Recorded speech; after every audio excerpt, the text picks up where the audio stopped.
glad to see all of you here. I thought I may have scared too many of you with what we covered yesterday, but I guess I didn't, so that's great. So I just have some quick comments before we actually get started.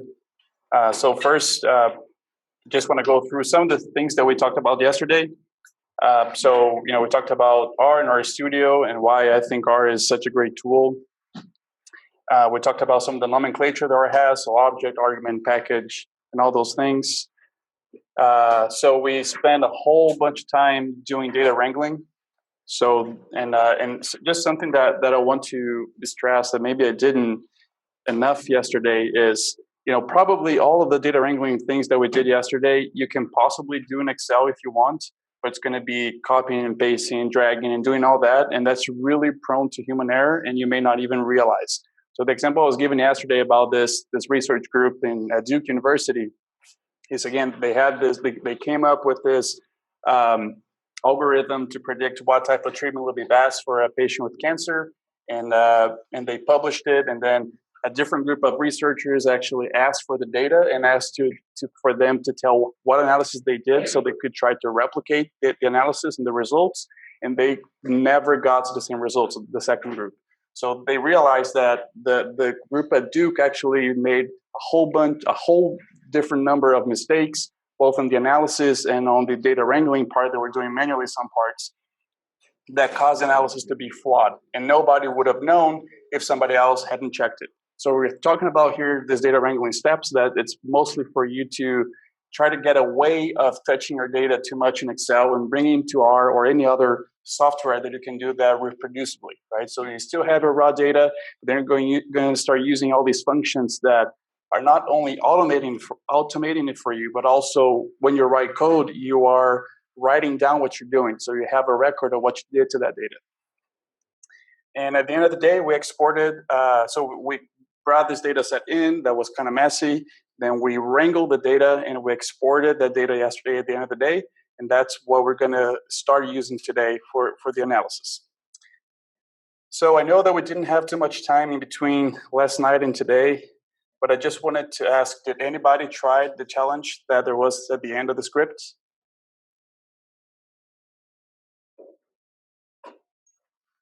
Carlos tried? Were you able to get it done? Awesome. So, it's really, these 4 hours that we're going to have here are really compact, really dense. The idea is not for you to come out of here with advanced knowledge in R. It's more for you to know what is out there. So if you really need, you know how to search, you know where to go to find help. And it's really important that if you want to keep learning, you have to just keep investing time on this and forcing yourself to do stuff in R. And Google is your best friend for this. Many times for me, I find that if I can ask the right question to Google, I get the right answer. You may need some studying on my part, but in the end, you start realizing that you can learn a lot on your own once you know the starting point that we had yesterday. Okay, so today we're going to start running a randomized complete block design analysis of variance. After that, we're going to check model assumptions, extract the means of the model, perform pairwise comparisons of those means. They're going to create a plot with those means, the letters, everything very pretty. It would be basically publication ready. And that would be the first hour. The second hour, we're going to use the same data set, but instead of running ANOVA, we're going to run a regression, which is very similar behind the scenes, but it has some different results in the end. And depending on what your role is, you either want to use ANOVA or regression. And the last thing we're going to see is how we can automate repetitive tasks. So let's say we're going to have these 4 locations. How can we run a whole bunch of things, write the code only once for one of them, but make it work for all 4 automatically? So we're going to take a look at that. Okay, so before, maybe you have done this already, but if you don't have the project file open, like the project icon open here, so if up here is not saying, if you're seeing project none, is because you're not within your project.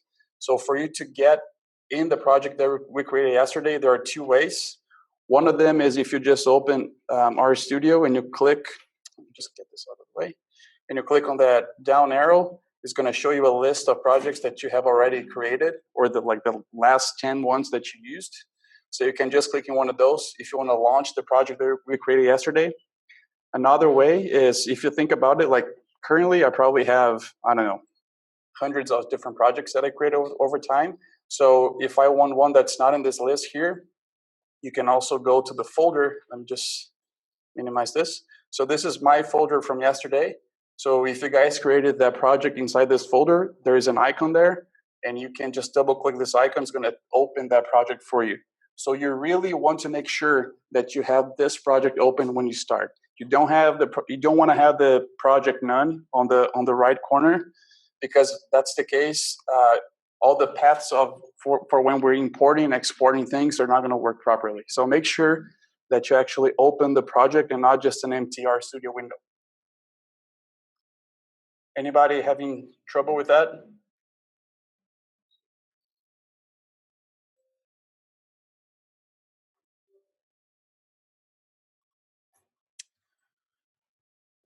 Okay, so we're going to move on then.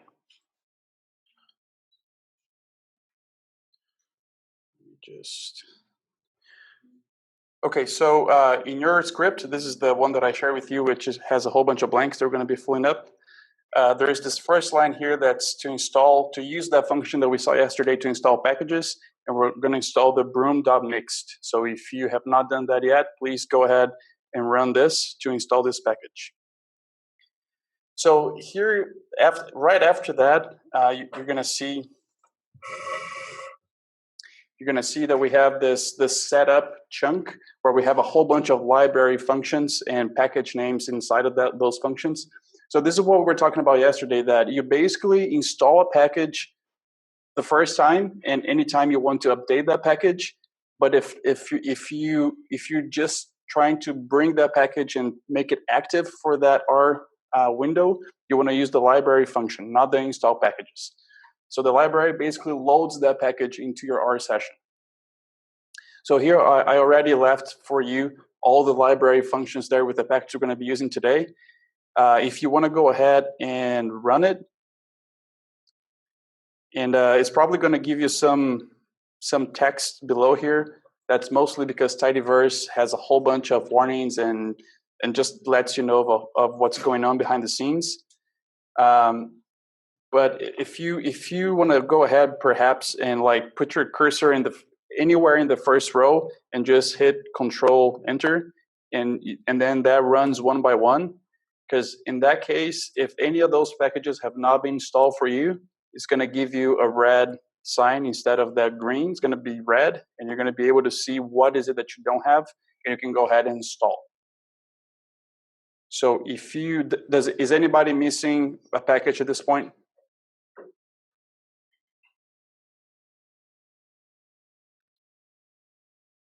Okay, doesn't seem like it, so we're gonna move on. Okay, so the first thing we have here, the next chunk we have here is for reading data. So I want to call this soyk_w, which is already there. I want to use the assign symbol, and we're going to use a function the same that we used yesterday, read_Excel. And now this is where being in the project and having saved that Excel file from yesterday on the data folder makes a difference. Because now you come here, you open and close quotation marks, put your cursor in between the quotation marks and hit tab. That's going to show you the path. So right now we are inside the notebook notebook folder, subfolder. To get outside of that, we use ... and / on Macs. Perhaps on your PC, on your Windows could be /, so you can try that if the forward doesn't work. And now we're outside of the notebook folder. We are seeing the entire project folder. So we want to get into the data. So we go into data and already populates for us. You hit tab again. And at least I'm seeing 2 files. You should be seeing 2 files as well. So you should be seeing the soybean workshop, the one that we started yesterday. So this one we don't want to use today because we already did all those data wrangling functions to it. We actually want to bring in the soybean workshop processed, which is the one that you should have saved at the end of yesterday. So we bring that. This one only has a sheet, but if we just want to keep consistency, we can just say sheet equals 1. So it's going to bring the first sheet of that Excel file. And you can run this piece of code here. So for me, it imported. I can see that soy K object up there. And if we, on my environment, and if we just want to check what's inside of it, we can just print it below this chunk and see what's in there. So this is exactly what we had yesterday, at the end of yesterday. This is what you want to have at this point. Does anyone have an issue at this point?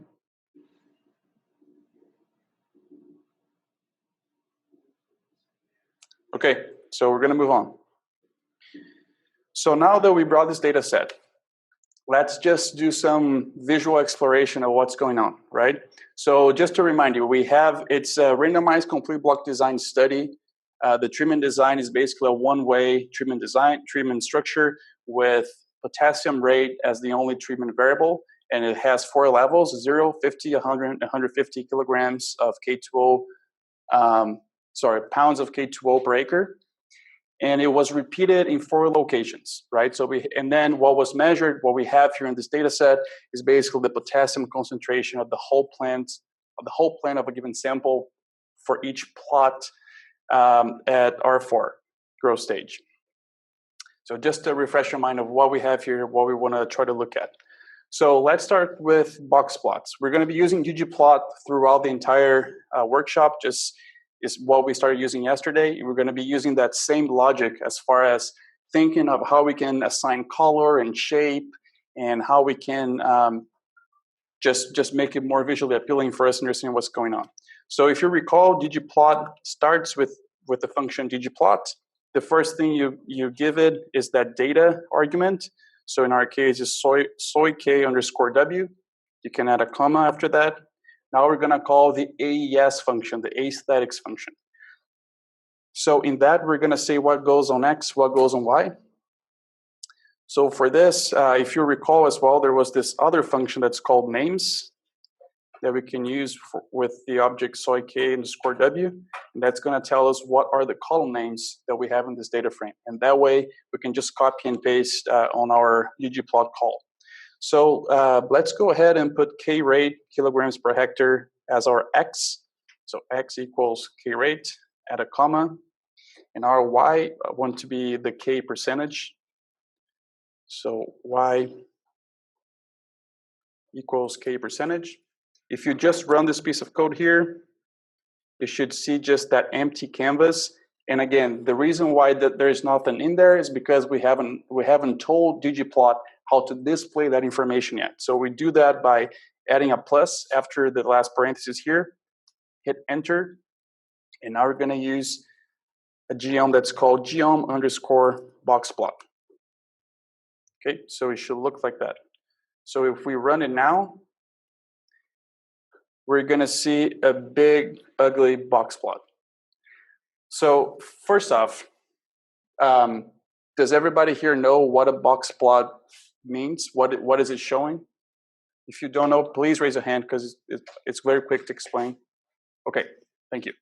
So a box plot basically is showing the distribution of your data. So the idea is that the line in the middle is the median of the data set. Then the two edges of the box are the lower is the 25th and the top is the 70th percentile of the data set.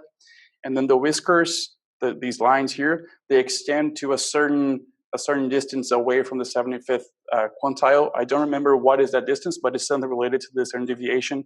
And the default that ggplot uses is in the documentation. If you want to learn more about what is that distance, you can just look for it in the documentation of ggplot. And if there is any outlier, which means that is even a data point that's so away from everyone else, it's going to show a dot somewhere. So in this case here, there is no dot. Okay, so let's just stop for a second here and think about it. So we did say that we wanted potassium rate in kilograms per hectare as the X, and it basically grouped all those four rates into one big box plot. Why is it doing that? Basically because box plots are useful for categorical variables, which in R we call factor. So if we just come up here again and to our data set, we can see that K rate, kilograms per hectare, is being interpreted by R as double, which is numerical. So if we want to have 4 distinct box plots there, we have to do something with this variable and make R see that as a factor instead. So we're going to move. Let's do this. Let's first copy this first call to ggplot that we did. Just copy that and paste on the chunk below. And now there is a quick fix that is helpful on the go that I want to show you how to transform that variable into a categorical variable or a factor, which is to use that function factor. So I just came right before, I just came right before the K rate that I had as my X, and I introduced the function factor.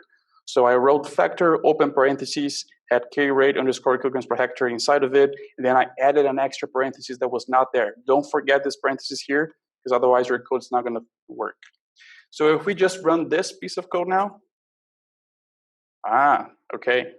Now we're starting to see some more box plots there. So now it basically, so before K rate kilograms per hectare was a continuous number. That's how R was seeing it. Now R is basically seeing those as categories.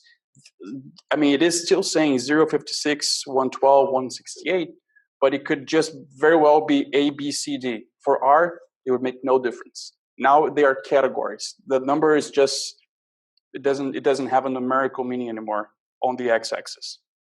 And that's why it actually created those 4 different box plots. So now I want to ask you to copy this ggplot that we just wrote and move to the next chunk. Just paste it there. And what I want to do is inside Boxplot, I want you to write that AES function. And then let's say fill equals location. So before you run it though, just let me take a step back and tell you something I forgot to mention before.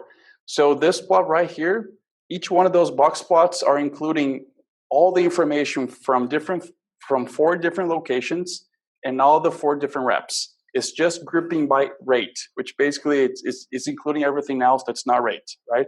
So this box plot here has data points from all locations that at this rate, all locations, all reps. So now if we wanted to look at how those box plots are for different locations, we can just add that fill on the box plot and look at what happens, right?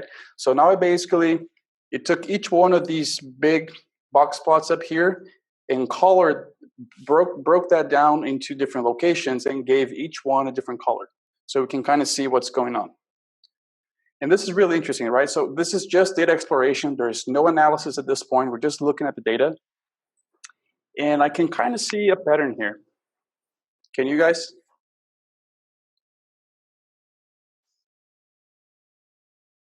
So what I see here is basically at 2 locations increasing. So as you increase the potassium rate on the X, doesn't really seem like potassium concentration on soybean plants is increasing that much. It's almost even seems like it's lowering for the blue side here. And the red perhaps, but the distribution of the data gives an idea that, I don't know.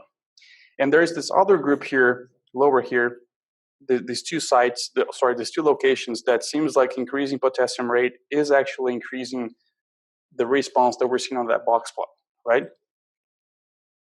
So, this is useful, but we can do something else to it to help us see those differences by location. So I want to ask you to copy this ggplot code here that we just did and paste in the following chunk. And then at the end of the parentheses, add a plus, and we're going to use a function that's called facet. Facet underscore grid. And then inside of the function, I want you to write a dot and then a tilde and type location, which is the column name that has the location information. So if you run it, you're going to see this. So what the FastaGrid function does is basically takes the variable you're fast setting over, looks at the levels of that variable, and creates a plot for each one of those levels. So because we chose location here, it basically created a plot for each one of the locations. This is super useful. It's something I use a lot when I'm doing graphs, because especially as you start getting data that's more complex, you're going to start having more variables. And if you make box plots, just like as we saw up here, so it basically came from this big old box plot to really understanding what's going on visually, at least, in each one of the locations. And this is all the same data, right? It's just that we're using variables to separate them and create groups that make sense visually. Okay, everybody together? Right. Okay, so, again, here we kind of see that, like, at least I think there is this pattern visually that there are two sites that even the zero potassium, like where they did not apply potassium, it's pretty high already. Like the plants already have a pretty high concentration, so A1 and S1. Even when they did not apply fertilizer, the plants had a high concentration already. And there doesn't seem to be much of response after that. And the sites where the soil was or had less, well, I don't know. We don't know about the soil at this point. I'm just implying, I guess. But let's just talk about what data we have. So when we did not apply fertilizer, we see that the zeros started lower, and the concentration in the plant increases as you increase the rate of fertilizer. So it seems like we have these two distinct groups here as far as response to fertilizer. But that's just visually, right? We don't know if this is statistically significant yet. Okay, so let's get into the analysis of variance. Yes. A few students are missing the Boxplot part because I think they didn't catch the entire code, so they won't need that part for the ANOVA, right? No, but yeah. So you can start from now. Yeah. Thanks, Lou. Okay, so, we did a whole bunch of data wrangling yesterday, and I'm still going to do a little bit more today. So I want to invite you to just write here soik_w again. We're going to use that assignment symbol, and then we're going to use pipes. So we're going to kind of review what we did yesterday. If you were not here yesterday and you don't know this, you may get lost. But if you were here yesterday, this should make sense. So if you recall the pipe, we're going to start with the data set that we want to start with, which is, so we're basically going to start with the data set and overwrite on the same data set whatever we're going to do now. This is okay if it's just like a small thing as I'm going to do now, but if you're doing a whole bunch of data wrangling steps like we did yesterday, you actually want to save on a different object so we don't overwrite the initial one. So we write the data frame name that we're starting, we use the pipe, hit enter, and we're going to use the mutate function. So what happens here is, what I want to, let me just, you don't have to do this, I just want to show you something here. If I go back to this, all right? So our location is being interpreted by RS character, as it's showing there. Our rep is replicate is double, which is numerical continuous. And our rate is also double, which is numerical continuous. So we're going to talk more about the differences between ANOVA and regression, but for now, I just want you to do something that you're going to see why it makes sense afterwards. So we have to transform both the replicate and the potassium rate to factor. They cannot be numerical to go into the ANOVA. You're going to see why later. So for that, I want you to type here F for factor, and then let's just write that K potassium rate underscore kilograms per hectare, which is, so this part here is the same as we had before. I'm just adding an F in front of it to say that is a factor. And then I want to use the function factor, open parentheses, and then write inside of it again the potassium rate underscore kilograms per hectare. Okay. So now you see how like my cursor is coming back to be within the last two parentheses there. I'm going to add a comma and hit enter. You can see the cursor is still inside the mutate function. So we're just going to do the same thing now, but for rep and for location. So rep, I want to call underscore F and then rep. equals factor rep. And then again, I bring my cursor in between the parentheses, add a comma, hit enter. In location, I'm not gonna do a F location, and I'll tell you in a second why. I just want to override the old location, which was a character, and now I want to have it as a factor. So the thing is, normally we actually normally R reads text and interprets that as character. However, we always want to have them as factor when we're going to run analysis, because sometimes that makes a difference, and the factor is the way that we want it to be in when we're running that. Okay, so let's just run this piece of code here, and I'm just going to print that data set that we overwrote here so you can see what's going on.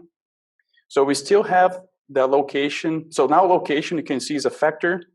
Now rep, because we didn't overwrite on rep is still there, it's still a double. But now if we come to the side here, we're going to see that we have an F rep that is a factor now, and an F K rate that is also factor. So if we had done this before on that box plot that we use factor location, or sorry, factor K rate, we could have, if we had done this before, we did not have to use the factor, the function inside ggplot. We could just use this column name here. Just to show you that sometimes if it's just on the go, on the fly, you can use the factor inside ggplot, but that's not saving to the data frame. So I actually have to create that variable outside of ggplot and save to the data frame.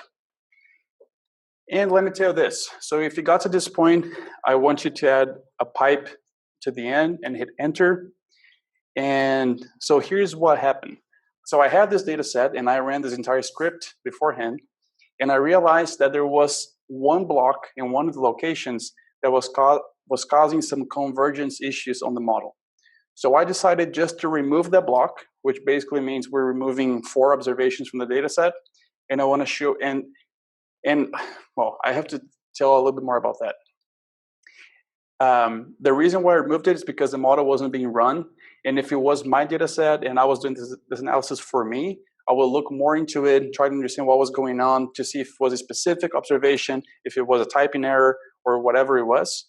But in this case, I just wanted to get it out of the way so I could show you how you would do normally things if you didn't have issues. Okay, so if it comes to your analysis and you have some data points that are not behaving well, the model is not working, you really want to investigate why. You don't want to just blindly remove that from the data set because that's wrong. But that's what I did here just for sake of time. So basically, it's location W1 and it's the rep 1. I want to only remove those 4 observations. What function do you guys think I'm going to use that we saw yesterday?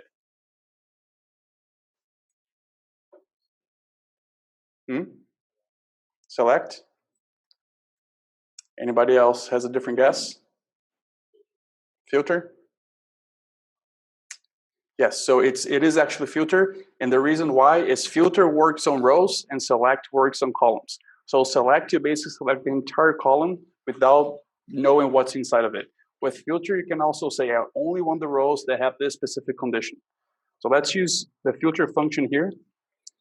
And the way that we do that is, so I say location. So let's do this. Let's just first do location equal, and then open the quotation marks, W1.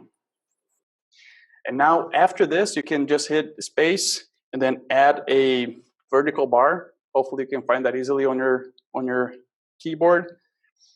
And then, because we don't want to only remove everything that's that location. We want that location, but only one of the blocks. So now we're going to use the frep column that we just created. And we're going to say equals to open quotation and close quotation marks 1. Okay, so don't run this yet. The thing is, if we run this, what's going to do is it's going to actually select only that location and that block and give us 4 rows back. But we actually want to exclude those and not only select those. Or sorry, I'm using select, but I shouldn't. Not only filter them. So how do we tell R that we want like the opposite, like that, but the opposite of that, right? So we basically come back to this equal sign, and you delete the first equal sign, and you add an exclamation point in both cases.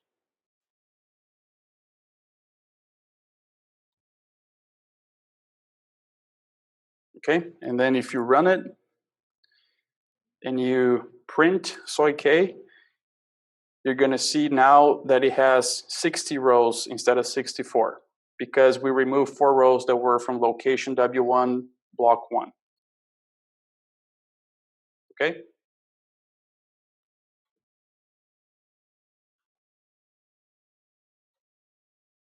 Okay, so I guess now we're basically ready to run our model.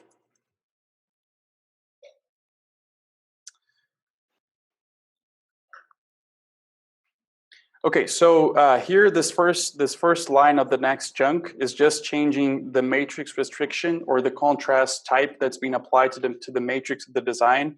This is way too complex to explain now, but so you just have to accept it, I guess. There are different restrictions, and the one that we want to use normally is the sum to 0, which is what we're setting here. And the default in R is not the sum to 0, is the set to 0. They're a little bit different. They can be important sometimes, depending on what you're doing. I just have the habit of changing it every time I run a model. So you can just run that, and that's going to change the default behind the scenes. It doesn't tell you anything back. And now let's build our model, okay? So I want you to call this soy K underscore mod. Use the assignment symbol. And we're going to be using a function called lmer. So this function is coming from the lme4 package. And who here uses SAS, uses Glimix or mixed in SAS? Can you raise your hand? No one? Okay, great. Don't even have to explain that. So what we're going to do is, the way that we tell the model here is basically starting with the response variable, the thing that we measure on the field that we want to try and explain using our treatments, right? So that's K underscore PCT. So this is going to be our response variable. You add a tilde to say what you're going to use to explain it. So this side of the right side of the tilde is basically the information that, like, your treatment design. So what we're going to use potassium rate and location here. So you can just go ahead and write location, and we can do a plus, and then use so here's the point. Here in the data frame that we're going to use, we have both potassium rate as numerical and as a factor. We want to use the factor one here, and you'll see why in a second. So we're going to use the FK rate underscore kilograms per hectare. And so I just want to quickly show you a notation of models in R. I think it's a little bit different from what SAS does, perhaps, but it's basically, if we use a plus, it's just going to do main effect of location, main effect of potassium rate. If we want to have the interaction as well, we have to write the following thing. So we add another plus, and then we say location, colon, potassium rate. So this is, we're calculating main effect of location, main effect of potassium rate, and the interaction between them. However, there is a shortcut here, and here it is. If you just delete what we just wrote here, the location, colon, potassium rate, just delete that, and you come between location and potassium rate, and you add an asterisk. So the asterisk notation is basically making the main effect of both and also the interaction. So let's say if you had another variable, let's say, I mean, we don't have here, but let's say that we had, I don't know, ear. If you did this, so by using the asterisk, you would get all the 3 main effects, all the 2-way interactions, and the 3-way interaction, all by doing just the asterisk, okay? So just to let you know. So you can just leave like this for now. So location, asterisk, potassium rate. And now we're going to add a plus. And here's the thing. So who here has already had experimental design courses? Can you just raise your hand, please? Just so I have some idea. 1 person, 2. Okay, 3. So This is more complicated stuff that I really don't want to spend too much time explaining, because there are courses that are semester-long courses that you have to take to understand this. But I just want to show how to do it. So whenever you take a class, or maybe you want to learn yourself, you at least know what is the code that you can use to implement that. So in randomized complete block designs, I'll just do a quick demonstration here of why one would use RCBD. So RCBD is randomized complete block design. It's probably the most common design in field studies in agronomy, but it's not the simplest one. The simplest would be the completely randomized design, CRD. Okay, so a CRD, basically, let's say you have this area and you believe it is homogeneous. You just break down into plots, and then you have your treatments, and you randomize the treatment to the whole area. So you have no restriction on randomization. So let's say if we have three treatments, 1, 2, and 3, because of the randomization process, it is possible that you could have treatment 1, 1, and 1, and don't have any ones on the other side. That's possible because of the CRD design. However, let's say that you know that this part of your field here is sandy or sandier, and this is more of a clay site. So you know beforehand there are very clear differences in that study area that will likely affect your yield in the end of the season. So then we come with randomized complete block designs. So we create blocks. In this case, you can think of each one of these columns here as a block. We create blocks of homogeneous plots, and then inside each block, we take all treatments and we randomize inside of the block. So let's say we would never have 1 and 1 together on the same column, because this column is a block. So we would have 1, 3, 2, maybe 1 is again here, maybe there. But each treatment appears only once in each one of the blocks, and you're controlling for variation that you know exists in the area. This is basically what an RCBD is. And normally, I guess most often than not, when people do RCBDs, randomized complete block designs, they treat the blocking effect as random. And the case here is the following. So probably, I don't know who here has ever analyzed an RCBD for your own studies? How many times was the block factor significant in your ANOVA? Sometimes? Like for me, I think like 90% of the times block is not significant. What that tells you is you don't have to block. However, in agronomy, we most often than not, we block, even if we know there is no variability. I mean, there's always going to be some background variability, right? There's always going to be there. But even if we don't think that our area has 2 distinct soil types, or maybe a drainage different way that's causing differences there, even if we believe our area is homogeneous, we still do our CBDs for different reasons we're not going to talk too much about. And then people, so when we're running models, we also have the distinction of fixed and random variables. Do you guys know what that means, sort of? No? Okay, so quickly on that as well.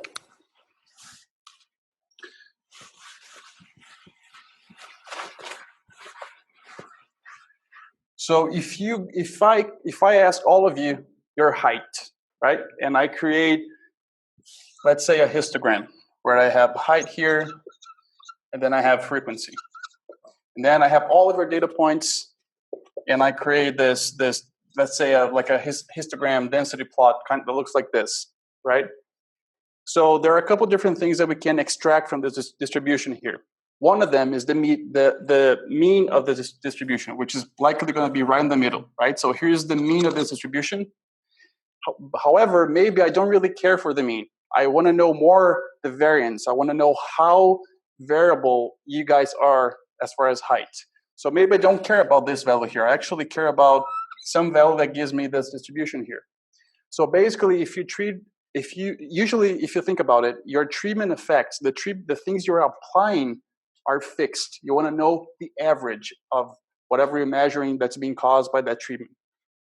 And in RCBDs, we assume that most of the times people assume that blocks are random, which means that you don't really care to know what is the average yield in a block. You really want to know what's the variability within the block, so you can use the variability on your standard error estimates for when you're comparing means.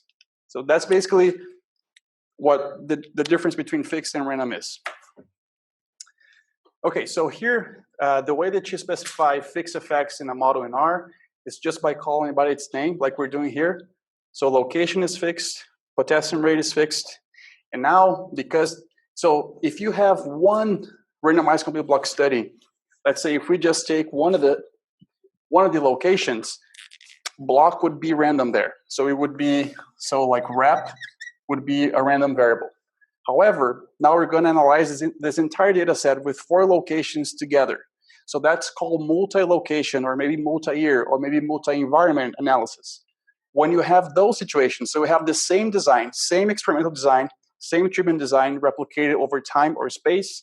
If you want to combine all that data analyzed together, you have to nest your block within, in this case, location. If you have different years, it would be year. If you have different locations and years, it would be the interaction between location and year nested with, or the wrap nested within that, that environment. And this is how R at least understands that nesting structure. I know this gets really complex on the stats. You may not be understanding what I'm saying, but I just want to tell you why we're going to write this. So on the syntax of lmer, the way that we tell that something is random is you open parentheses, you type 1 inside of it, you add the vertical bar, and then you add the variable that is random. So if this was one location only, we would say rep, like that, or actually frep, the factor one. However, because it's a multi-location data frame, we're going to use location and then / frep. So that's how it knows the rep is nested inside location, and that's how. And this is important in many studies. Sometimes should treat things as random and don't, or the other way around, and that can cause some differences in your inference when you're actually extracting means and doing pairwise comparisons.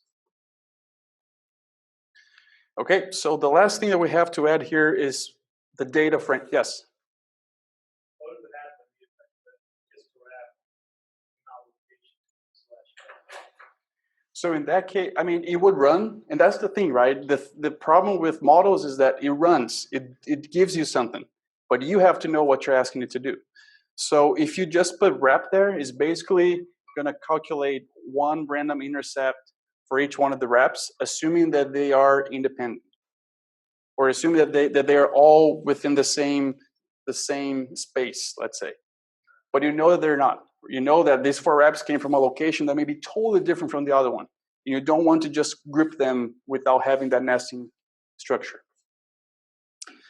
Okay, so I want you to come here in between those last 2 parentheses, add a comma. You can hit enter just to make it easier to read. Now that's just, there's an argument here that's data. So we just have to say what is the data that has all this. So if you recall, it's a soik_w. So your model should look like this. It should have location, asterisk, F, potassium rate. So it should be the factor and not the continuous one. Plus, and then you tell the error structure of a random effects, location / frep, which means that frep is nested in location and they are considered as random effects in your model. And that's why we're using lmer. So if you use mixed and if you use glimix in SAS, this would be about what that would be in SAS. And if you had a study that was a completely randomized design, did not have any random effects, in SAS you would use proc GLM. Here you would use LM, so without the ER. So that's why we're using LMER. So if we just run this, it does give us a warning here, and you're going to see why that is maybe in a second here. For now, you can just ignore that warning. You're all probably going to get that warning, but we're going to see what this is in a second. Okay, so now let's run the ANOVA on this model. I want you to use the function ANOVA with the uppercase A.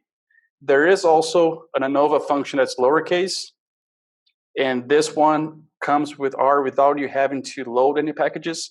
The uppercase ANOVA function comes from the package car that you installed and loaded above. And we really need this one, the uppercase A, because they're applying different types of sum of the squares, which is another mess that you don't have to really know much about. It's just that the type that we want normally is the type 3, and the lowercase ANOVA applies only type 1, and sometimes that can give some problems. So let's just keep it consistent, always use the uppercase ANOVA. So here, the first argument that it takes is the model, so it'll be the soy k underscore mod. You add a comma, and then it has an argument for type. You want type 3. So that's the type 3 sum of the squares that we wanted to apply to our model. So if we run it, ooh, look at that, ANOVA tables. Okay, so here I want to stress a point here that's going to be really important. So we have an intercept, which if you've taken a design class, this would be your overall mean. And then we have the effective location of f of factor potassium rate, and then their interaction here. So the interaction again is shown by the colon between those two variables. And so let's look first at the p-value. So everything is significant. That's always interesting. And look at the df, degrees of freedom. Okay, so if we look at the potassium rate row, it has 3 degrees of freedom. And the reason for that, I'm not going to get too much into it to not spend too. Sorry. All right. So I'm not going to spend too much time, but basically what it's doing is it's doing how many levels we have. So we have 4 rates. So we have 4 levels minus 1, right? So it's going to waste or spend 3 degrees of freedom to calculate the coefficients for location only. And the total number of degrees of freedom is the total number of observations you have. So here's why it's important that yesterday we talked about how we use the class function to check the variable type and to pay attention on that. Because if we had used the k rate instead of the fk rate, so if we had used the numerical one, we would have only 2 degrees of freedom here. And the reason why is this. So if it is a factor, it doesn't care that those are numbers, right? It could just, the 0, 56, and so on could just be A, B, C, D. It wouldn't matter for the analysis if it is a factor. Because then what's doing is calculating a mean for each one of those 4 levels. If instead that variable, you enter the variable in the model as numerical, which is the k rate without the f, you would not try to calculate a mean for each one of them. You would actually try to fit a regression. So let's say if you have that plot.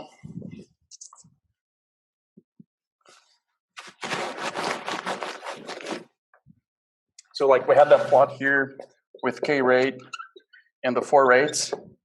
And let's say we have the data points like this. If you enter k rate as a factor, it's going to calculate this mean here and give you this mean. If you enter that in the model as numerical, it's not going to care about those means. It's going to calculate an intercept and a slope. So it is still calculating something, but it may not be what you want. And this is the main difference between ANOVA and regression. So in this case, our x variable could be either categorical or numerical, depending on what you want. Do you want to know the means, or do you want to know the response overall? And we're going to see more of that later tonight. So that's why we have here as factor. Okay. So how do we know this is a good model? We have to check model assumptions. So every model has assumptions, and you have to check them to make sure that you can use that model to calculate means and make comparisons in the end. So you can run any model if you want, as long as you know how to tell R how to do it. But if you don't check the model validity, R doesn't know that. It's still going to let you calculate means, make pairwise comparisons. You could be totally wrong. Your model could be really, really bad, and you will never know if you don't check it. So that's what we're going to do with the model assumptions checking is we want to make sure the model fits the data reasonably well. So just an example for you. So again, if we have potassium rate and concentration, right? Now let's say, this is not our case, but let's say it starts like this. You have lower concentration, and then as you increase the rate, you increase the concentration, and eventually you start decreasing. So it's clearly quadratic, right? So the model that fits it is this. However, if you don't fit a quadratic model, if you just fit a slope and intercept, you're going to be fitting something like this, right? And clearly this model here is wrong. It does not fit your data. And you know if the model fits your data well or not by looking at the residuals, which is what we're going to look now.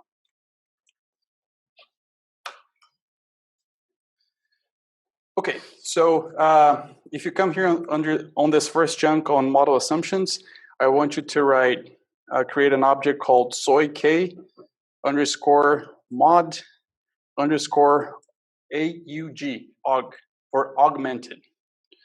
So you use the assignment symbol, and then I want you to use the function augment, and then within it, I want you to write the model object, which is soik underscore mod. So this function augment comes from the Broom package, and you're going to see here in a second what it does.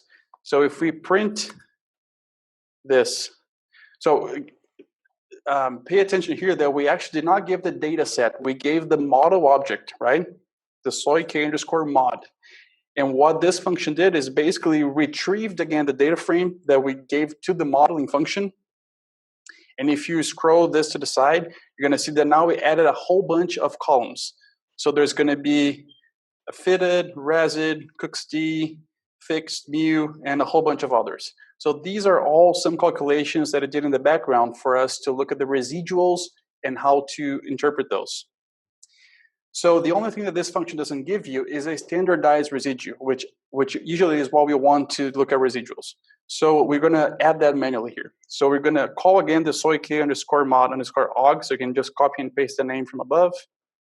And we're going to create another variable inside of it. So to do that, we're going to use a $sign, and I want you to write .std resid, like that. .std resid. So use the assignment symbol there. And then there's a function that's called resid, like this.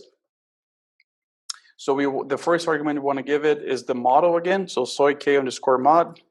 You add a comma. You can hit enter if you want.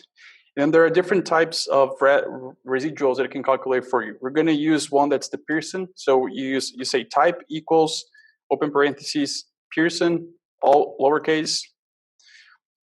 Add another comma, hit enter, and then there's another argument called scaled. We're going to say scaled equals true. Okay? So then we run that. So what that's doing is calculating these values here and saving on a new column on this data frame that we had, and we're calling that .std resid. Okay? All right, so who here has heard of or has ever done residual, like model assumption checks using residuals? Or has ever seen that? Have some idea of what we're talking about? 1, 2. Okay, so let's create a plot, and I'll tell you what we want to see first. So let's use ggplot. Start the ggplot, and then we want to use this data frame that we just created up there. So the soik mod aug. You add a comma there, use the AES. And now, I just want to come here and use the names function just so we can see what are the names inside, or what are the column names inside this object here. So on the X, we want to have the dot, let's see here, dot fitted. So you can just copy that without the quotation marks. If you recall, in ggplot, usually we just use the name without quotation marks. Add a comma, Y equals, we want that to be for Y to be the dot standard resid that we created above. And then you add a plus to the end of that first ggplot row. You hit enter. We're going to add the geom underscore point function. I want to add the AES function here, the aesthetics function, and I want to color the points by location. Then we add a plus again. I'm going to add a geom that's going to be new for you. You're going to see what it does in a second. Well, you know what? let's just live like this for now. So just remove that last plus that I told you to add. Let's just run this and see what happens. So this is a plot now that we have the fitted on the X, standard residual on the Y. And normally, one of the assumptions is that your residuals, the mean of the residuals is 0. There's not going to be any, so they have to be homogeneous. So you don't have like, sometimes, let me just make a quick drawing here. Especially, well, so I worked with nitrous oxide on my master's, and nitrous oxide is a handful for stats because it is really messy and you have to do some cool stuff to work with it. So in my case, so these residuals here actually look okay.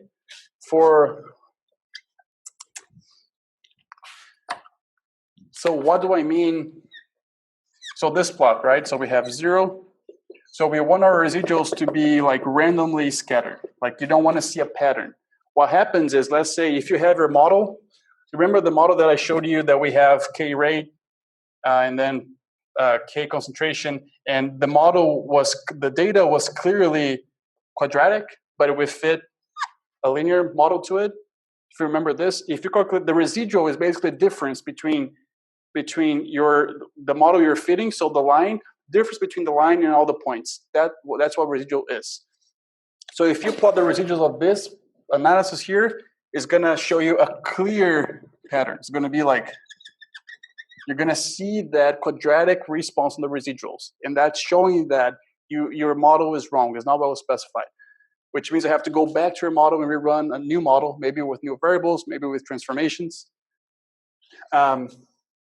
So if we come here, we don't really see any strong patterns here. You know, I see that locations are kind of separated, but there's no like parabolic pattern or anything that really calls my attention. But one of the assumptions also is that the residuals have a mean of 0.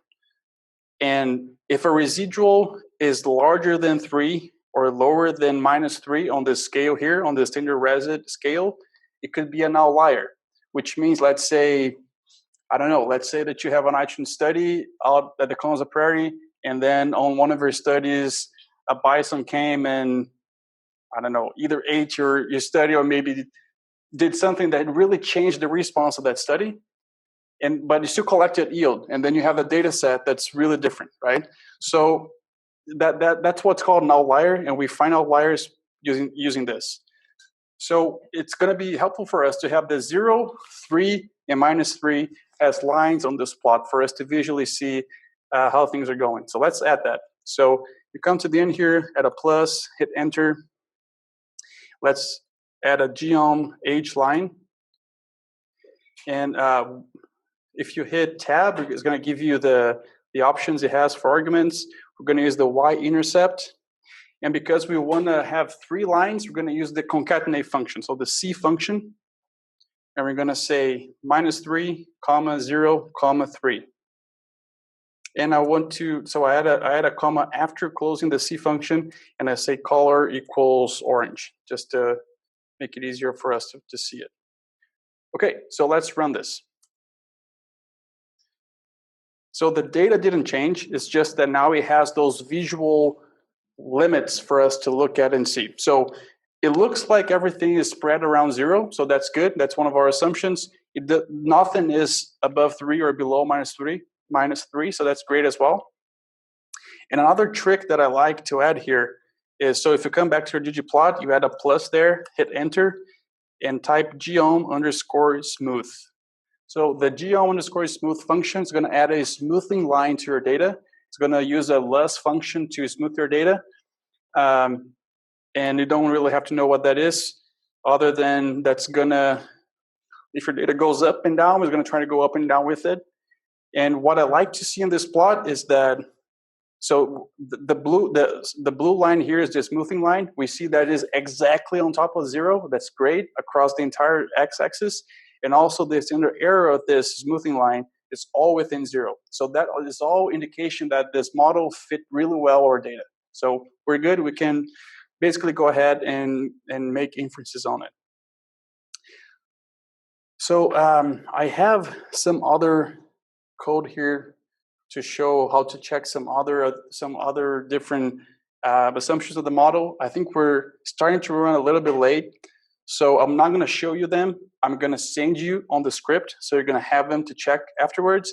But I'm just going to skip, and I'm just going to tell you that after checking those assumptions, everything looked okay. So after that, I decided this model is good for my data. I'm going to extract means and do pairwise comparisons. Okay, so you can basically skip to this number 5 here.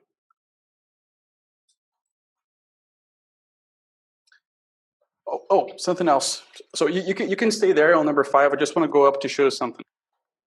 So if we go back to our ANOVA here, we see that the main effect of location was significant, the main effect of potassium rate was significant, and the interaction was significant.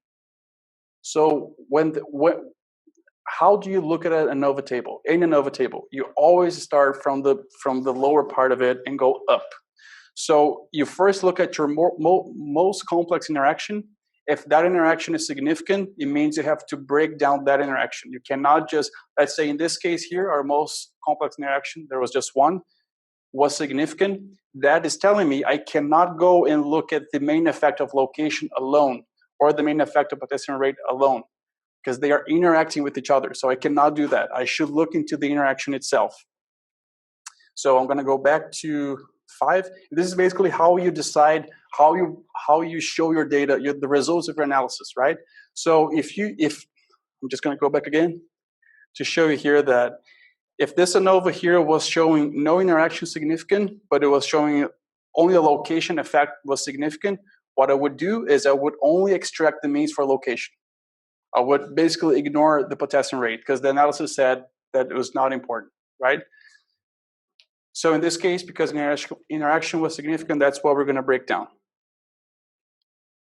So coming back here to 5, I want you to write soy k underscore means underscore lock rate. So kind of like that. I mean, you don't have to write exactly as I'm doing. It is helpful if you do, just because then you're going to keep consistency. But, you know, that's like with the upper cases and all that, but that's how I'm doing. So we're going to use a function called EM means. That stands for expected marginal means. It's going to extract the means from our model. Okay? So the first argument we give it is the model object, which is soy k underscore mod. We add a comma. I want to hit enter. You can add a tilde after that. And now we're going to say how we wanted to extract the means. So what I want to do, so if you recall, our model variables were FK rate, kilograms per hectare, and location. So let's do this. Let's do FK rate, kilograms per hectare, and then use the straight bar, and then location. So let's do this. So if we run this piece of code here and we just print the object that we created up there, you're going to see that it basically went inside each one of the locations and created the means for each one of those rates. And it did that separately for each one of the locations, as you can see on my output here. Let's say that, and this, you would do this if you're really interested in comparisons inside the location, and you don't really care if 0 here is equal or not to 0 there. Like, you just care the rates inside a given location. This is how you would do it. If you like to have all, so, and this is important here because even though we're just asking for means, we're not asking for pairwise comparisons. But if the next thing we're going to do is to ask for pairwise comparisons, and that's going to use this structure to give the comparisons. So let's say if we wanted the means and the pairwise comparisons to be done for everything together, so all rates, all locations, all in the same thing, we would use the colon symbol. So it would be like that. And then when you print, you're going to see that now is one whole block altogether. It's not separating anymore the different rates within a given site. And let's say we just wanted to get the means for the rates. We would just delete that colon location, just do the rates, run it. It would give us the mean. It would average over everything else except rates. So here is basically, so you look at your ANOVA, you see what is significant up there, and then here's where you tell it, based on the significance of the ANOVA, what do you want to extract. So here, again, I just want to keep that FK rate within location. Okay, so I want to ask you to do that as well. Just run that and get our results. And now, please go to the next chunk, which is the pairwise comparisons. Okay, so here I want you to call this soy K underscore PWC, which stands for pairwise comparison, underscore lock rate. Use the assign symbol, and the function that's going to do this for us is the CLD. It stands for compact ladder display. It doesn't make too much sense, but that's what it does. So here we basically tell what the argument that it takes is the E and means object that we created above. So if you just go above, just want to close this to not be too long, and you just copy that EME that you save the E means into this object. So just copy that object. You come down here and you give it like that. And then you can just run this, and you can just print below here to see what happened. Guys, this I don't know if for my master's I use SAS, and SAS has something similar to this, but I don't really like the SAS option to do. So what I would do is I would get the means. I would get a table of all pairwise comparisons between all treatments. I would see what treatment was the highest and the lowest. I will look at each one of the p-values, see if it was below or above 0.05, and then start giving ladders. This is a nightmare. This is something you don't want to ever do manually because it's easy to make mistakes and it's just a pain. So here, look at this. So now R basically added this column that's called dot group, and here is the different numbers are telling you the statistical difference between groups. So if you look at location A1, everything is the same, kind of like what we thought. I don't know if you guys remember, but when you look at the box plots, A1 was pretty stable up there. Now O2, well, there are some differences there. S1, no difference. So is it the other side that was up there? And W1, some differences as well. Cool. So you don't have to do this manually. Sorry, yes? What's the meaning? 1 and 1, 2, 2, 3. So every time that you look at two means and they don't share a same ladder, that means they're statistically different at 0.05 alpha level. Okay, so this is the basic CLD function. However, there is some stuff I like to do it to make it more friendly on my output at least. So you can just give it the E and means object like we did. Now I want to ask you to come back here, add a comma, hit enter. And so you can stay there. I just want to show you something on my screen. So below here, it's telling me that it used this Kenworth-Roger method for degrees of freedom approximation. You don't have to worry about that now. That's kind of complex. The confidence level was 0.95, which means the alpha was 0.05 or 5%, which is the most common one used. It is telling me that's using a Tukey method to adjust the comparisons. We're not going to get much into that today, but it's just making it harder for something to be significant as compared to not using Tukey. And it's showing alpha below here as well.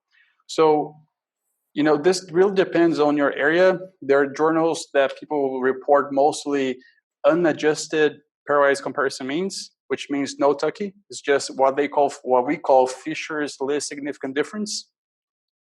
So I want to show you how to change that to not using any adjustment. So there is this argument called adjust. Then you have to say none like that. So that way it's not going to apply Tukey adjustment. So it's going to make it a little bit easier for you to find differences. We can talk for a whole hour about what that does and if that's cool or not and when it's cool or not, but we're not going to do that now. Also, something else I like to change is the default is to add numbers to differentiate. I really don't like numbers. I prefer letters. So he has an argument that is letters uppercase.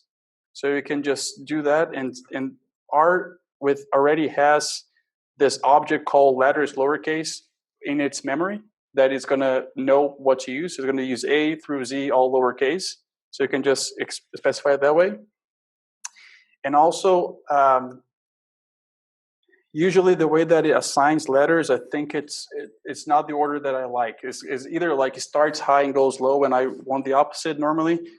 So I just, to change that order, we change this argument here, reverse equals true. So once you run that, it should run with no problems. And when you print it, I mean, the main difference you're going to see visually here is that now instead of numbers, you have letters, and it's starting from the highest, or from the highest value within a given site and going to the lowest. Just one I was having some error, but it was requiring one more package that was multi-compute. If someone is having the same good call. Error, you just need to install the package, multi-compute. I'll show that here. Probably is showing there. So yeah, thanks, Lucas. That's a really good point. I would not have caught that. So you can use the install packages function. You use the quotation marks. Well, you know what? Let's not do this. Let's instead go through here, because I don't remember. I know that multi-comp view has some uppercase in the name. Yeah. So since I don't know that, I'm going to come to the packages tab. You click on that install button up there, and here you can type multi-comp. Yeah, so that's multi-comp view with the V uppercase is what you want to install if you were having issues as well. So you can just go ahead and say install. And that should have fixed your problems. Has anyone else, I know she was having issues, is anybody else having trouble with running the COD function? You are? Can you? Thanks, Jose. Jose's going to help you out. Okay, so let me see what I have here. Oh, okay. So what I want to show you guys basically is that if you, so this object here that has the means, the model means, the ladder separation, it's not a data frame. Like you don't have to check if you don't want. I'm going to check just because I'm curious, but it's certainly not a data frame. So it's a summary EME, and it is a data frame, but it's really not, right? So if you try to use this object in ggplot, it's going to say this is not a data frame. So let's transform that into a data frame, which is super simple. I just typed the same name there. I use the assignment symbol, and there's a function called as.data.frame. And then inside of this frame, you just paste again the same name of that object.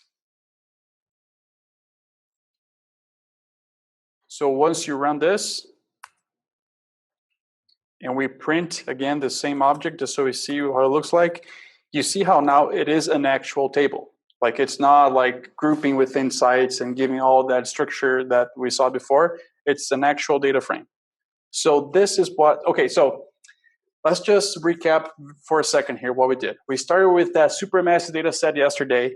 We brought that in. We looked a little bit at some plots. We did all the data wrangling, got it to a stage that we thought, okay, this is what we need to do better plotting and to do modeling around the ANOVA model.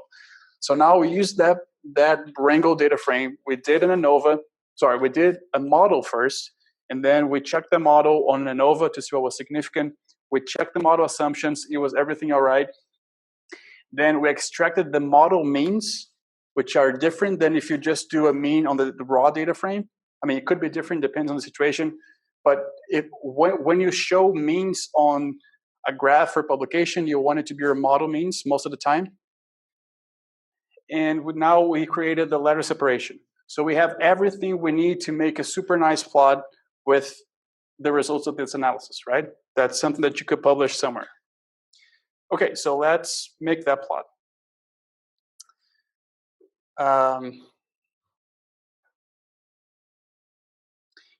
So this first bar plot here, I want to skip that just because it's a little bit more complicated and we're running short on time. So let's go to the Boxplot means, which is going to be the simplest one. I'm going to send you the script later. You're going to have all the code so you can run that. It's going to be reproducible because you're going to have the data and the code so we can do that yourself. But let's come back to the Boxplot means chunk. All right. So we're going to start a ggplot call. The first argument again is a data frame. I'm sorry. Hold on. Actually, the box plot is the most complex one. That's the bar plot. That's going to be the simplest one. So sorry, go up on that bar plot means, not the box plot means. We're going to be doing that. So ggplot call, AES function. So the first thing that sorry, before the AES function, we need to tell it what's the data frame name, which is this one that we just created above. So the soyk PWC lock rate. So we tell it to the ggplot. Now we call the AES. So let's just check the column names of this data frame that we're using here. So on the x-axis, we want to have that factor potassium rate kilograms per hectare variable. On the y-axis, we want to have the potassium percent. But now, because these means are coming from the model, the way that the model calls them is EM mean. So this is what is actually our potassium concentration, which is our response variable, right? So if your response variable was yield, that's what would have been called here in this data frame, EM mean. Okay, so at the end of the ggplot, just add a plus, hit enter. We're going to add this geom underscore bar to add a bar to this plot. Inside of this, I want to use that AES function. So AES, open parentheses. I want to say fill equals location. Okay, we can just run this very quickly just to see what happens. It did not work, and the reason for that is the following. So geom bar is one of the geoms that need you to tell what to do with different values, because it's seeing a whole bunch of values there, and it doesn't know what to do.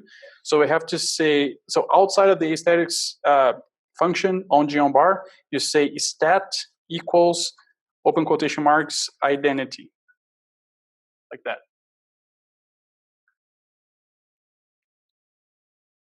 So once you do that, it should run now. Look at that. Kind of ugly, I guess. We don't really want to show all locations stacked on top of each other, right? So let's do something right away here. If you guys remember, we used the FastaGrid to split things based on a given variable. Let's use that.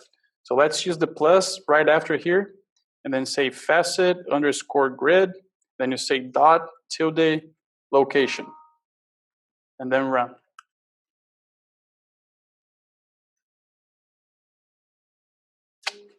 Cool.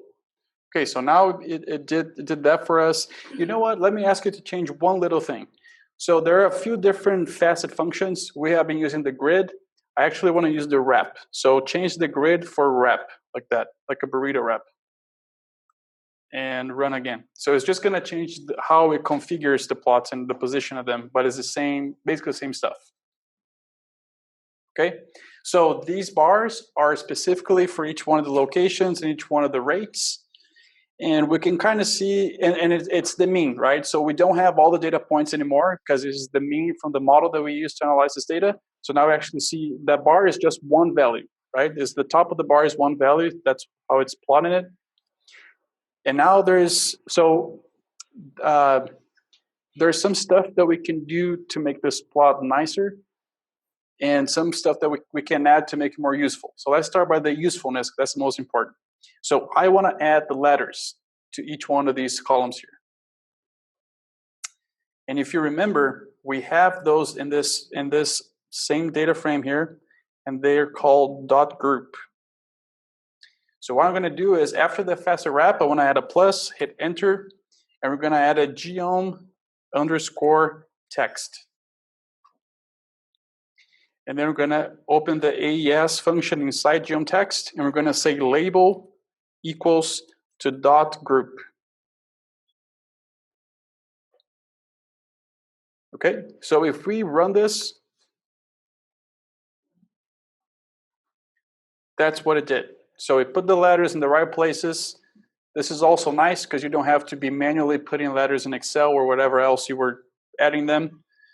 However, if you look, the ladder is actually being plotted right on top of the mean. So that's why it's kind of overlapping with the bar, and I don't like that. So to change that, we can come here to geomtext again. Outside of the AS function, add a comma. It has an argument called nudge y. So we're going to use that and use a value of 0.3. So it's going to change 0.3 units on the y-axis up that label.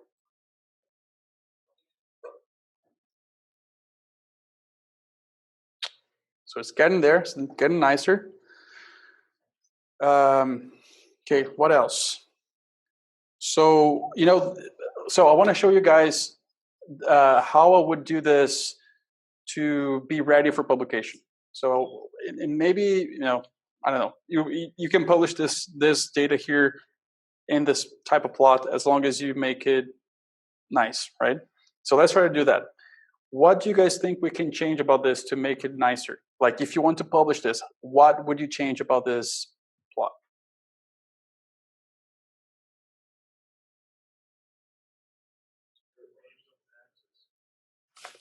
Can you say that again? Perfect. Awesome. Let's start with that. So to do that, there is a function called labs. So we're going to add a plus sign, use the labs function.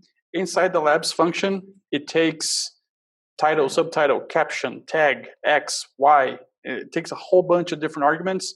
So let's say if we want to change, let's change first the Y. So let's say Y equals, open quotation marks. Let's call this plant K, and then say that it's a percentage. So if you can go ahead and do this.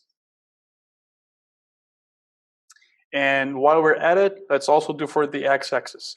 So right after that last quotation mark, I just add a comma, and I say x equals, and that's our potassium rate, right? So I'm going to open quotation marks again, say potassium rate.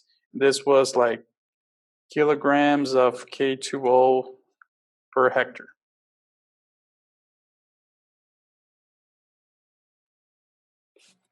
Okay, so I'm going to run this so you can see what happens.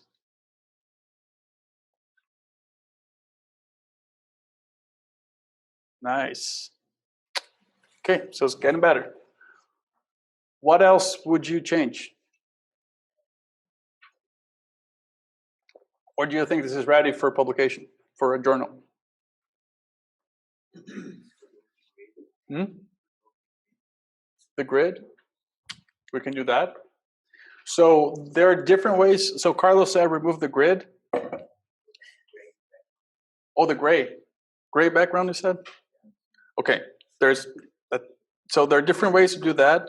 I want to show you one that's really easy. So one of the packages I asked you guys to install was GG Themes. What GG Themes does is it has a whole bunch of pre-made themes that change a whole bunch about your plot that you can just do very quickly. So add a plus at the end here, hit enter, type theme _ and then you can just scroll this list.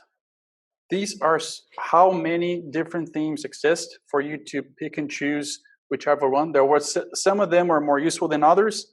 So let's say I really like I think it's classic. Let's just try classic. So if we just run it, that classic theme well, it's not classic. No, I don't like that one. Let's try another one. So if you just delete classic and leave the _ let's try BW. I think it's for black and white.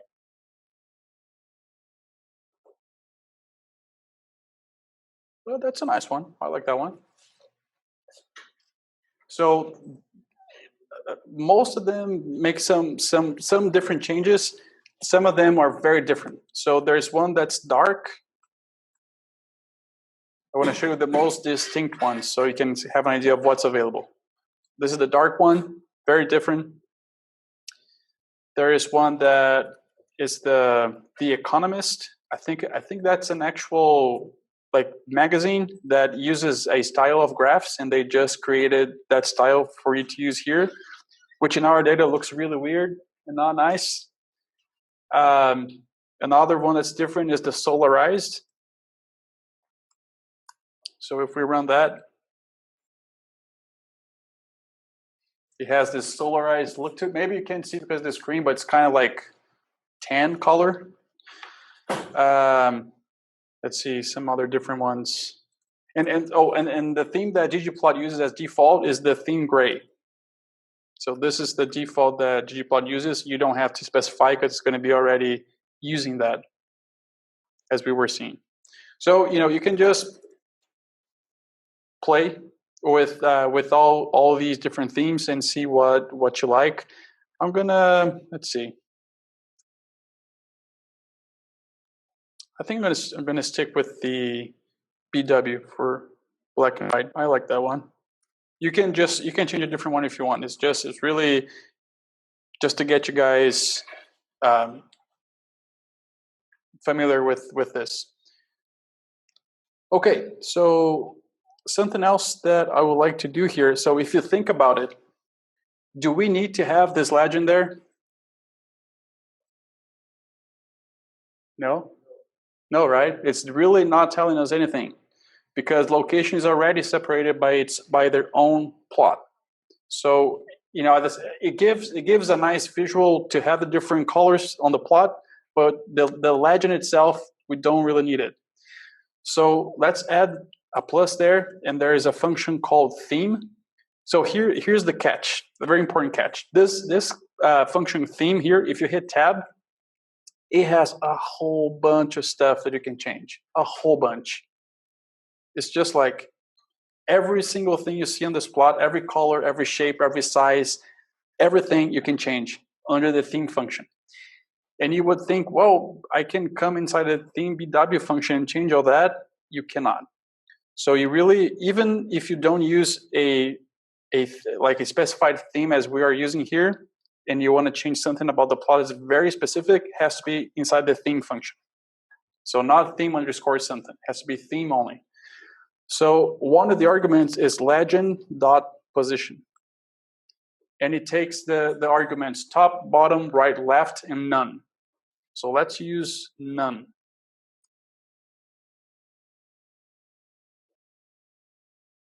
Cool. Okay, that's starting to look nice. I want to show you something that I changed on mine. I just wanted to be aware that these things exist.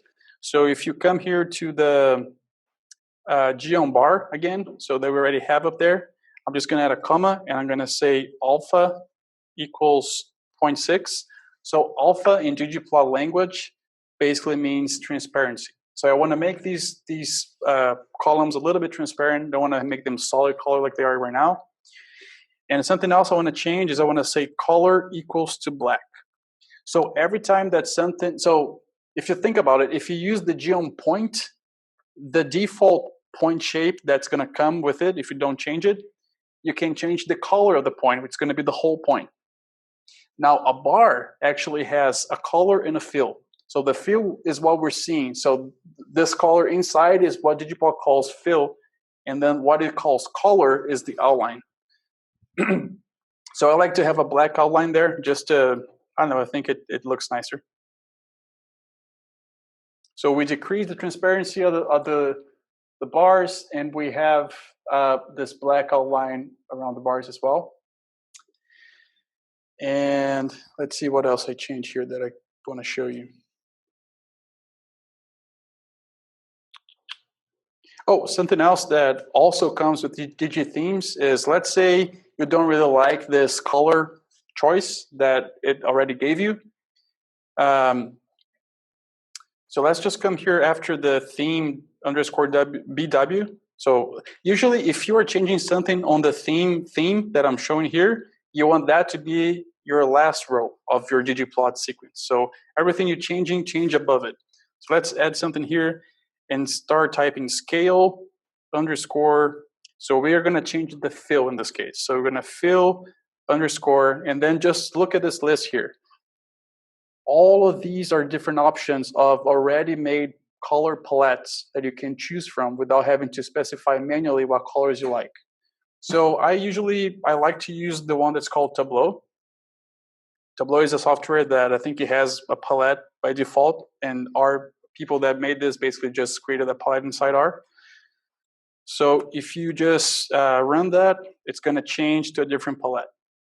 And you can just play around. You can just come back here, delete the Tableau part, and just browse again and check which ones you like. And if there is none that you like, let's say I want a very specific color choice for my different 4 colors, you can use the manual. And then if you come inside, it has this values argument. And because you have 4 different fills, you're going to have to give 4 different values of color. So we're going to use the concatenate function for that. Let's say I'm just going to type here red, orange,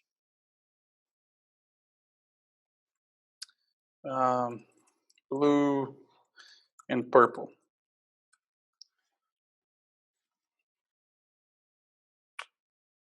And if you're really, like, if you enjoy playing with colors, like I know I enjoy playing with colors a lot.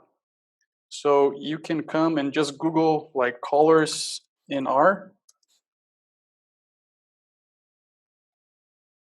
And there are so many of them, so many. Like you're not going to get bored with colors if you come to this. So, and each one of them have this. So this is the name that you would use. So where I type red and orange, you would type this name here. So there is just a whole list of colors you can choose from.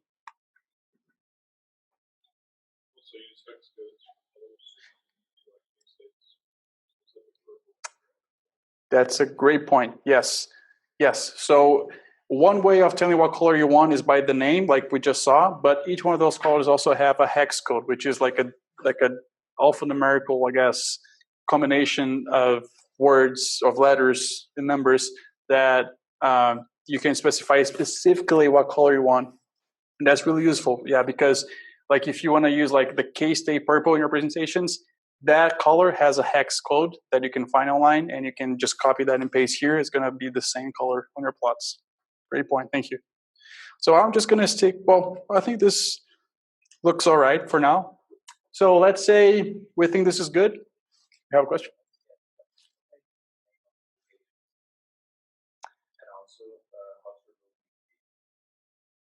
Okay.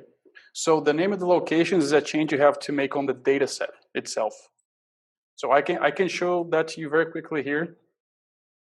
So this is the data set here, right?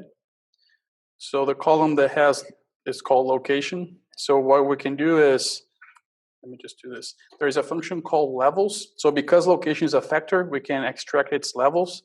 So if we do that, oops, actually, oh, I forgot to say $sign. So $sign location, and you get the levels of it.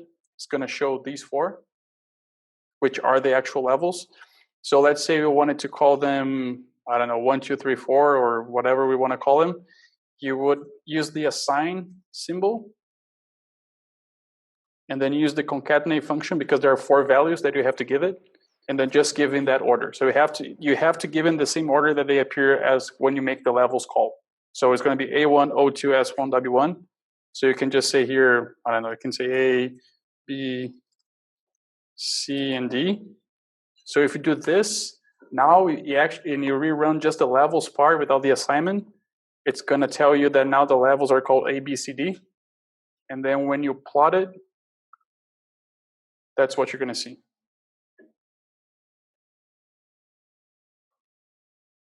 So, I mean, when I send this script, it's not going to have this because I was just showing. So you don't have to worry about not having the right location names.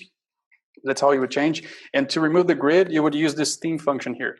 So I think that we want to add a comma on the end. I think it's panel.grid. Yeah. So we use element line because grid is a line. And then we say, I think it's color equals NA, perhaps. Let's try. Yeah. So this is what I did. And so I know this from head because I've been doing a lot of times. But if you want to change something, it could be. I mean, if you want to learn whatever it is in R, you have to ask Google, right? So just gonna like and a good tip for graphs specifically because as we talked about yesterday, there are three ways of doing graphs in R. So basics, lattice, and ggplot. So if you just say how to remove the grid from a plot in R, it may give you an answer that's related to ggplot. It may not be related to ggplot. So if you want, for plotting purposes, if you're trying to change something on ggplot, you have to be very specific when you ask Google. So I have to say how to remove grid lines from ggplot in R or something like that. That's how, and I can assure you there's going to be a handful of posts that somebody asked that, and there's already an answer for it. So this is how you would do it. Okay, so let's just say that this is good, that we think this graph is good. We want to save it to file. Okay. So I was telling you before that the theme function, if you are using it, if you're editing anything within the theme function, you want that to be the last function of your ggplot call. Well, if you're saving it, it's going to be your second to last, because the last one's going to be the saving function. So after that theme, you add a plus, hit enter, and there's a function called ggsave, open parentheses, open quotation marks, put your cursor in between it, hit tab. Again, we are inside the notebook folder, subfolder. So we want to get out of that, go into the main folder. And this is why we have the output folder that we created yesterday. So you go inside this output folder, and now you give it a name. I want to call, let's say, bar means. And then here's the important thing. Here is where you say what is the extension of this file. So it could be PNG, it could be TIFF, it could be SVG, PDF. I usually save as PNG, but like, you know, PDF is a common one as well. So you just, that's where you save basically, is using a dot and extension.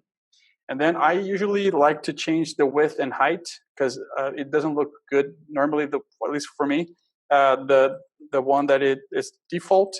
So I have a width of 6, and I think this is in inches, and a height of 4. So we can just run this. Let me show you again. If you don't have the output folder, it's not going to work. The folder has to be there already, just so you know. And now, just want to call your attention here. I come to the Files tab. This is really, really, it's such a small trick, but it's really handy. So what I'm seeing right here is basically, I'm inside the notebook subfolder, right? So I need to get outside of it and inside the output if I want to check this plot. So to go to the main folder of this project, you click on this R icon there. It takes you there. Go on output. I have some more stuff here from the other things that we were going to see tonight. I don't think we're going to have time. And so that is the bar means. So should be this one perhaps. Yeah. So here you go. Now you can drag and drop to an email, to Word file, to wherever you need to use this. And so like, let's say if you want to play around a little bit with, like, let's just change let's make this taller. So let's make this, instead of 6x4, let's make 6x10 and run it.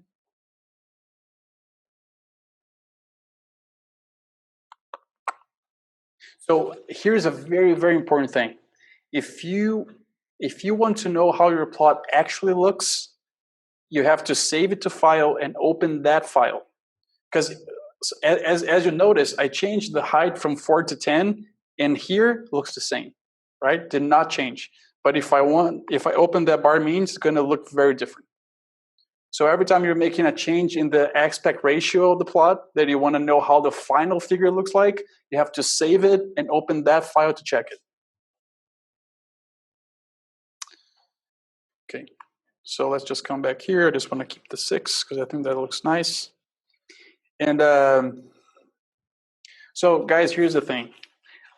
Yesterday we were a little bit late, but it was because we had some technical issues. We started later. So I think overall we did in 2.5 hours. Today I basically just finished the first hour in almost 2. So we're way behind. I don't think we're going to be able to get to the advanced part today. And this is kind of like,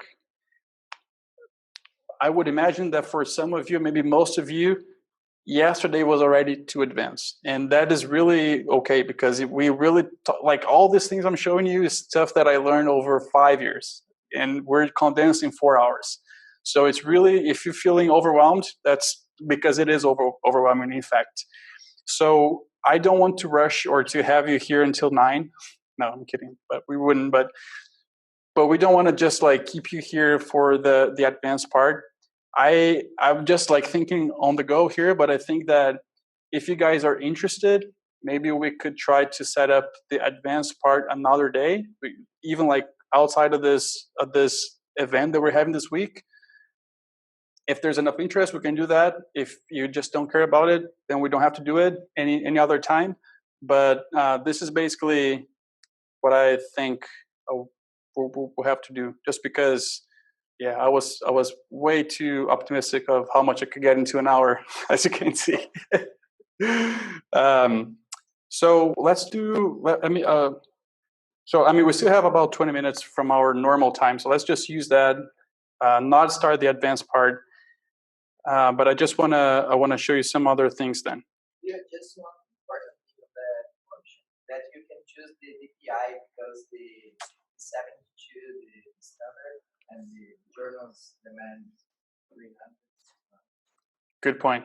So here, there is a DPI argument. So and you said the default is what you said here? I think it's 72.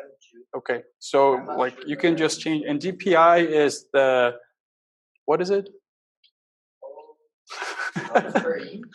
Dots per inch. Yeah. Dots per inch. So it's the resolution of your figure. So if your journal that you're submitting a paper requires a specific DPI, you can change that right there. And then of course your file is going to be heavier, but it's also going to look, well, it's going to have a higher resolution. So let me think about some stuff that we can kind of go through now that wouldn't take too much time. So, one thing I want to really stress is, if this is, again, a highly compacted content within very little time. You're not a professional in R. If you never used it before, you're just coming through this workshop, you have not become a professional in R. You're going to have this code as a resource to go back to. That's always great. But I really want to encourage you to, like, if you're trying new things, you don't know how to do, always Google it. Seriously, the community out there is so great. There's so many resources. And usually when I find myself in a situation that I cannot find help on Google, and I think about it, it's probably because I was not asking the right question, or I was not asking the question the right manner. So as long as you can ask a clear question to Google about R, like, how do I do this in R? You're going to find an answer to it. So do use that. Before, let me just let me come on my advanced one, because I had some notes there that I want to tell you.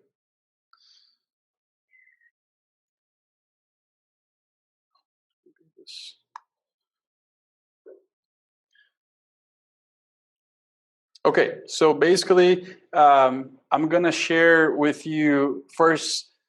Well, I'm not going to send you the advanced script because we didn't get to start it. So maybe we can, I think maybe Luciana or Josefina or somebody else can send out a poll and see if you guys are interested in another time, do just the advanced one. We can do that. So I'm not going to send you the full script for the advanced yet, but I will send you the full script for the intermediate 2, which is what we just saw now. So you can run that on your own. I'm going to share with you some resources. I just want to show you them very quickly here. So the main packages that we use for plot was ggplot2, and for data wrangling was dplyr and tidyr. These packages are all part of the tidyverse. And the reason why they're all called as part of the tidyverse is because they follow a similar like philosophy of how you call them, how you specify arguments, how things are called within the package. Because in the past, there was like a handful of packages over here that would serve for plotting and wrangling, and another group of packages over here that would do very similar things, but they would not talk to each other. And if you're trying to learn and you're a beginner, you get really confused, because then you use a package from here, a package from there, and nothing makes sense. So tidyverse is basically like they brought together all these packages that are very good together, and they follow the same language, let's say. So I would highly encourage you to use packages from the tidyverse when you're plotting, data wrangling, and other things that we are going to see on the advanced class if we have. Okay, and so so ggplot, tidyr, dplyr, these are all packages that were built by scientists at RStudio. So RStudio is a private company. That's the company that makes RStudio, what we're using here, and is free for us. If you have a company, I think you have to pay to use RStudio if you want to add some extra stuff to it, but that's not our case. We use RStudio for free, and they have a research team that makes packages. So RStudio, as a private company, has a really good documentation of what they do, and they have some cheat sheets. So if you're not American and you don't know what the word cheat sheet is, it's basically like it means like if you are taking a test and you're trying to like peek over your classmate to see the answer, that's what cheating is. And a cheat sheet is basically a place where it has all the cheats. And so they have cheat sheets for different packages that they make. So one of them, so if you just type like RStudio cheat sheet ggplot2, you're going to find this PDF here. Is really handy if you are new to ggplot. It's going to show you all the different geoms that you can use from ggplot. So again, I was telling you yesterday that I have already used ggplot for making all the regular plots, so bar plot, pie chart, scatter plot, all those things that we know about. But I also use it to make maps. So I make actual maps that have spatial data information on the data frames using ggplot. I have made, I don't know, other different types of plots that I don't think of right now, but it's just what I'm trying to say is that it's very, it has so much that you can choose from and use to make plots that I really encourage you to take a look at this cheat sheet here. That's going to give you some ideas of different plots you can use. So that's one cheat sheet. It's for ggplot. As I was telling you, RStudio also makes other packages that we have used. So if you just RStudio cheat sheet data wrangling, they have one as well. That's really good. So if you were here yesterday, we did some data wrangling with functions from packages dplyr and tidyr. They have a whole cheat sheet here showing different functions and trying to explain visually what the functions do. At least when I look at this, I think it's a little bit difficult to understand just on the drawings, but at least you have some idea of what they do. Some of them we used yesterday and today. So we used gather, separate, spread, filter. I mean, there's just a whole bunch of them here that you can look at and have some idea of what's out there in case you need to do something creative with your data. Then there's another cheat sheet I want to show you, which is the RStudio or R Markdown, sorry, cheat sheet. So as I was telling you, some people use Markdown. They write papers in R Markdown. That's how they publish. They don't use Word. They don't use anything else. It's basically from Markdown. This is really more complex. If you're just starting with R, I would not encourage you to get into like heads inside of this right now. It's something that as you learn more of other stuff and you want to start integrating your analysis with your reporting, this is helpful for you to know that this cheat sheet here basically shows you some things you can change within the R Markdown. And then the last resource, well, Google is always a resource, so use Google a lot. And then I just want to make some personal merchandise, I guess. So I've been using R for about 5 years, and I really enjoy it. I think you kind of tell. And sometimes I had many people coming to, oh, can you share the code about this or about that, or can you help me with this and that? And then I always did help, but then I realized maybe I'm going to start putting my codes out there so people can, like, if somebody comes ask me how do you do data wrangling, I can just send the link to my blog. So let me show you. Is this? Let's look for it. Yeah. So earlier this year, when I was transitioning from my PhD to my postdoc, I decided to write a blog. I just have 2 posts because then I started my postdoc and I didn't have too much time to write. But these are some posts that I made. So one is showing how to make a map and in R and how to do some different colors and stuff. The other one is about data wrangling. So this data wrangling one here is really similar to the one that we just had yesterday. There's some differences. But as you can see, I had lots of comments, and then I have code and comments and code.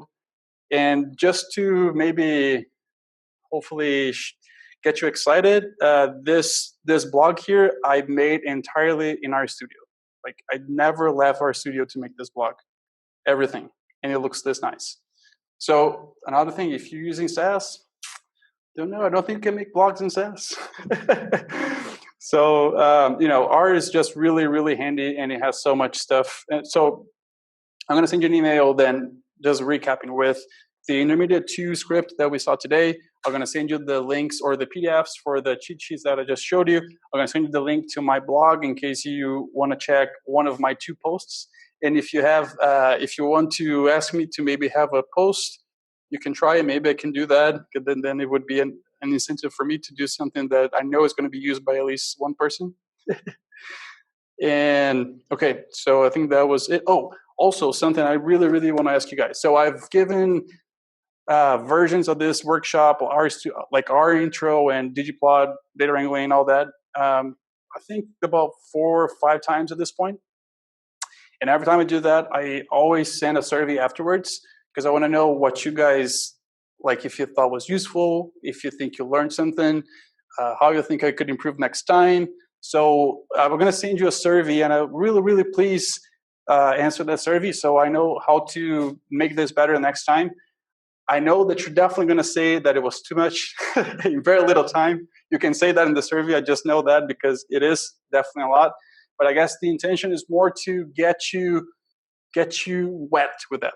Just to show you and say, here, it exists. If you need to do this, maybe you have to read a little bit more. Here's an example code for you to go off from. But at least you know it's out there, all right? So let's see. And so something that we were talking about is like reproducibility and how that's important. So if I send you my actual project folder with all the subfolders in my project, you will be able, for 99% certainty, that you can run everything I did without even knowing what you're doing.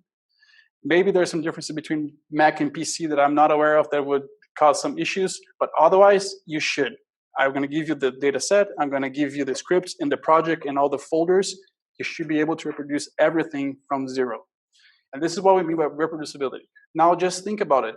If somebody came to you and said, that paper you published, would you mind sharing that data set? I just want to check something. How many of you would be like shaking, like, oh my gosh, that person's going to get somewhere that I never got, or maybe like going to get different interpretation, different results. And it can be kind of scary because if you're not taking note of what you're doing every step of the time, that's really easy for you to forget that you deleted something or that you transformed a column that and then deleted the first one, and then you never know. So this is really the point of reproducibility, and encouraging you guys, if you're just starting with R, it's even better because it can start off with a really great habit of doing reproducible research. So just my 5 cents on that. And I think that's basically it that I have for you guys. So any questions before we? One thing that would be useful on the graph is the use of superscript and subscript, because it's a little bit different. Yes. Man, you're like reading my mind. So the thing is, you didn't see it, maybe didn't see it, I don't know. But on the intermediate 2 script, if you go all the way to the very lower part of it, okay, I'm going to tell, there's one more thing I want to say after that. So if you come on this lower part, I had an exercise for you. And you can do it if you want. If you don't want, you don't have to. It's really up to you. But it was with that thought of like, okay, let's get you playing with this without anybody else telling you what to do, except this. That like play around with the themes, play around with the scales. And I wanted to challenge you to find on your own how to change the labs to include the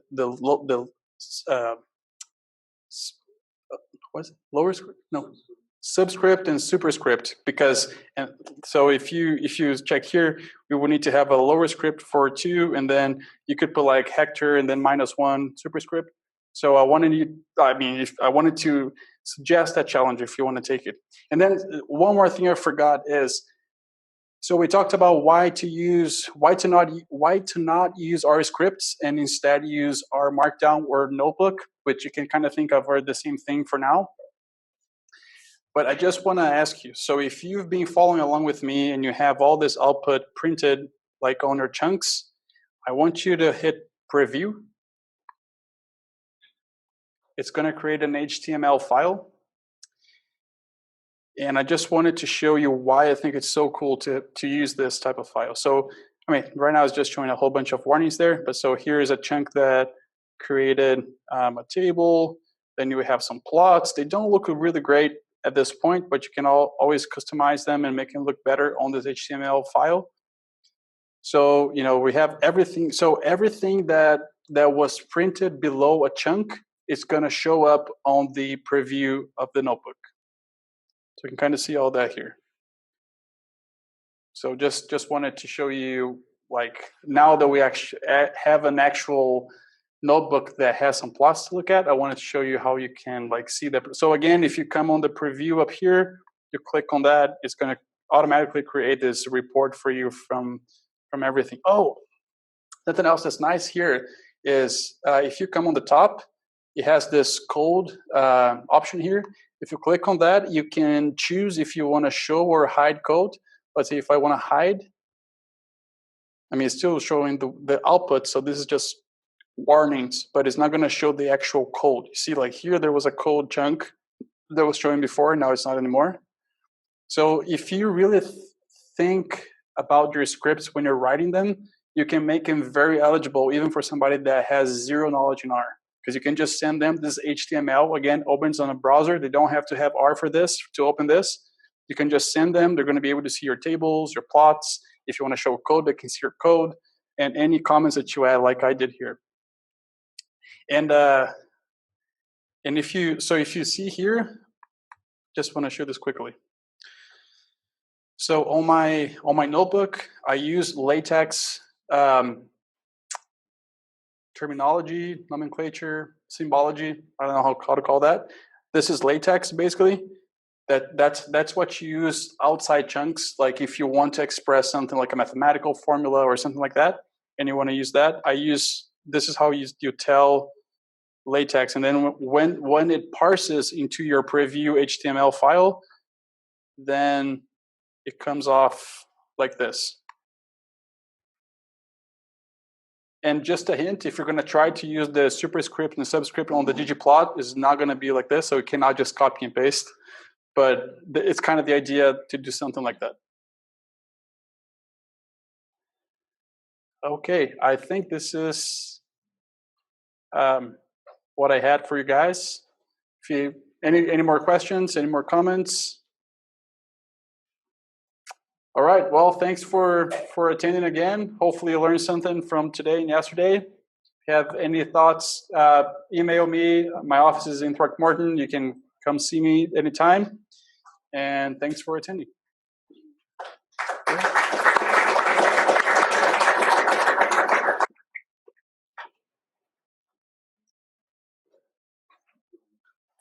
Yep.